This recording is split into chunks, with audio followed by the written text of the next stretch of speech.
No fim, não vou resolver todas, né? Não resolvi todas as questões da UFSC, mas essa é a última, talvez eu resolva mais uma só.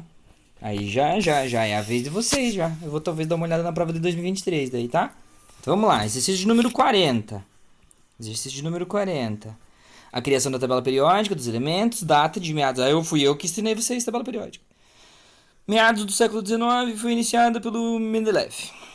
Desde então, novos elementos foram descobertos, a tabela passou por diversas atualizações até chegar ao formato conhecido atualmente, com os elementos arranjados em grupos, colunas e em períodos, linhas. Sobre os elementos químicos e suas propriedades é correto afirmar que... Vamos lá, vamos ver o que ele me fala aqui, ó. Os metais são constituídos de itens cotidianos, são constituintes de itens cotidianos que incluem desde panelas até aviões, verdade. Encontram-se concentrados nos dois últimos grupos da tabela periódica e são conhecidos por sua baixa estabilidade térmica. Os dois últimos grupos da tabela periódica é mentira, mas não vou entrar nesse mérito. Você imagina se os metais tivessem baixa estabilidade térmica, como é que nós ia colocar coisa na panela? Ela ia esquentar e ele ia fazer o quê? Falso. 2. Embora a maioria dos metais da tabela periódica esteja no estado líquido... peraí. A maioria dos metais da tabela periódica esteja no estado líquido, não vou nem até o final dessa frase, sai fora. 4. Diversos elementos da tabela periódica são classificados como sintéticos.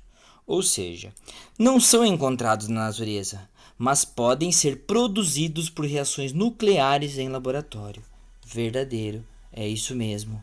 É o meu verdadeiro ou falso, tá? Eu não deixo no formato de somatório, eu vou lá e coloco verdadeiro ou falso para vocês. A ideia é a mesma, 4 é verdadeira, tá? O cálcio, que é um importante constituinte de ossos e dentes, é classificado como não metal. O cálcio é um metal, ele forma um cátion. Cátion mais 2. Lembra que o não metal forma ânion e o metal forma cátion?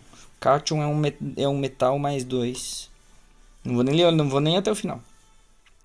16. Os gases nobres, que constituem o grupo 18 da tabela periódica, são conhecidos pela elevada reatividade. Os gases são nobres, eles têm elevada reatividade? Não, né? Então tá bom, que bom. 32. A molécula de oxigênio, que é essencial... Lembra que a molécula de oxigênio é O2, não é só o átomo de oxigênio. O2, tem 2 oxigênios. A molécula de oxigênio, que é essencial à vida humana, é formada por átomos de um não metal. É formado por átomos de um não metal, o oxigênio, que se unem por meio de ligações covalentes. É isso, os não metais se ligam através de ligações covalentes, tá? Todos os elementos, são 10 elementos lá na tabela periódica, olha lá. O carbono, o nitrogênio, o oxigênio, o flúor. Aí embaixo do nitrogênio tem o fósforo, o carbono, embaixo do carbono tem o silício, mas o silício é semimetal. Aí tem o fósforo, tem o enxofre, tem o cloro, tem o bromo, tem o iodo. Todos eles fazem ligação covalente entre si. Entre si e com o hidrogênio, tá?